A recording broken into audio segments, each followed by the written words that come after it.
Hey everybody, I'm Mary, and this is my simple cottage life.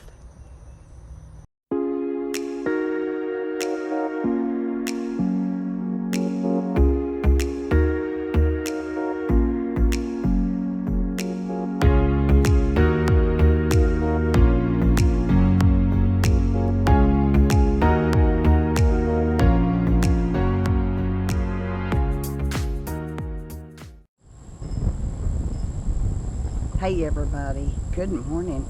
Thanks for dropping in with me this morning to have coffee. It's a beautiful, beautiful day, beautiful blue skies. There's a light breeze and it's kind of coolish out. But later on this afternoon, the temperature's going to climb into the high 90s again. So I'm out here in my garden while I can be enjoying this wonderful breeze. You can see the trees, the leaves blowing a little bit. I have an update for you on the flim flam scamming handyman, and I assume by me just saying that you sort of get an idea, and it's not going to be good, and it's not good. Now I want to say this one thing before I tell you this. I don't need a whole bunch of comments saying you need to do this and you need to do that. Trust me, I have gotten plenty of legal advice from real legal people. I don't need people telling me what I should do. If it's different in your state, congratulations, because you live in a state that takes care of these scammers and protects vulnerable people who are over the age of 65. Or widows, or people who live on Social Security. You've got probably a state that helps out folks in the situation that I found myself in, and I think that's wonderful. But it's not that way here. People seem to easily get by with cheating and lying and stealing from people who work real hard for their money. And they do that so they don't have to work, because they're lazy, rotten human beings. All right, so that said, there is absolutely nothing I can do about this. Nothing. I tried to communicate with this man and tried to get him to do the right thing, pay me back my money. He said he would. Then he would call or text and have another reason why he couldn't. It was one reason after another. It got to be absolutely a joke. Every other day he had some new reason why he couldn't bring me my money, but he'd always say, oh, but I'll bring it so-and-so. I'll bring it soon, or I'll bring it the next week, or whatever. That time would come around, he wouldn't show up. He usually would call and say, I can't make it today because of such and such.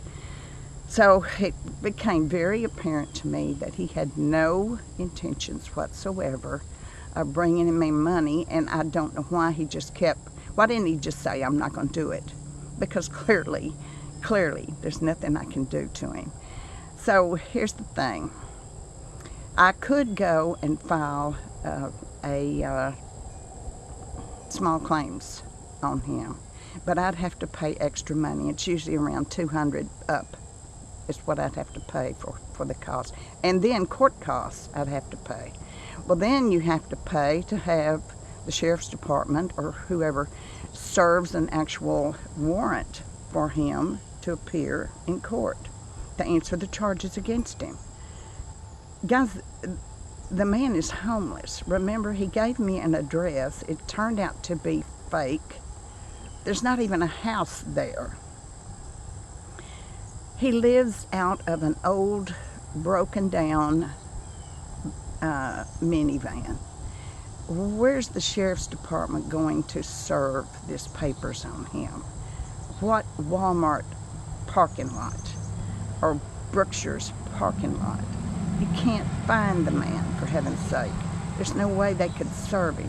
So all the money that I had spent for the court costs and for the filing the papers and for the delivery of the warrant, that's more money that I'm losing. And so I'm just throwing good money after bad, and I'm not going to do that. I'm not going to do that. So I have decided to drop it, forget it, leave it, move on, and do the best I can. For many, many reasons. And another reason is the man started being abusive to me. He got to where he would call me at 6 a.m. and wake me up and then hang up. And then 30 minutes later, he would leave a long, rambling text message. Just really abusive and rude and just angry. An angry man. It blaming me, saying he deserved the money, you know. But it went for work he didn't even do. So he's getting more and more abusive, more hostile toward me, and I have to distance myself from him. I cannot have any more communication with him, even if it's by text or messenger or whatever. I can't do it anymore, y'all. So finally, I blocked him from Facebook. I blocked him from Messenger. I blocked him from my phone. I can't do this anymore. I have had many, many sleepless nights over this and many worried days when I hear a car pull up. And I can't do this anymore. The stress of it is absolutely wearing me down, and I just can't do it anymore. So I'm going to move on. I lost $600. I learned a huge lesson. As late in life as it is, it's still a lesson, and I learned it. I own it. I messed up.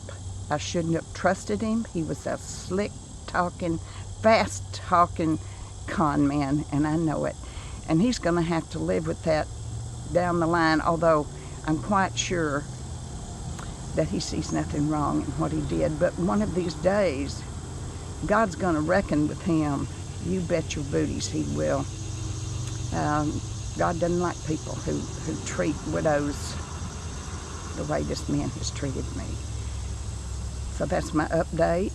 Like I said, I don't need any comments. Tell me I need to do this or that. I know already what I can and cannot do. I have already consulted people who have law degrees on this, and so I don't need any other comments. It may be different in your state. Like I said, if so, fantastic. Good for you. But it's not that way here. This state apparently just laughs it off and lets people get away with it, because there apparently are a lot of flim-flam men in the state of Texas. And that's a shame, and I love this state, and I'm sorry this is the way it is, but this is the way it is. So, just wanted to give you an update. I'm going to move on. I'm not going to mention it again. I don't want to talk about it anymore. I have had weeks and weeks of crying and wringing my hands over it and sleepless nights over it. I can't do it anymore. So, I'm over that. It's over. It's gone. I'm a little bit poorer than I was yesterday or last week or whenever, but I'll work and I'll build it up again, and I'll keep going. That's what I got to do. If I don't keep going, I'm going to lay down and die. I know that for sure, and that's why I keep going the way I do. All right, y'all. I hope you have a great day. Thank you for stopping in with me. As always, I hope God is good to you today. I will see you soon. Bye-bye.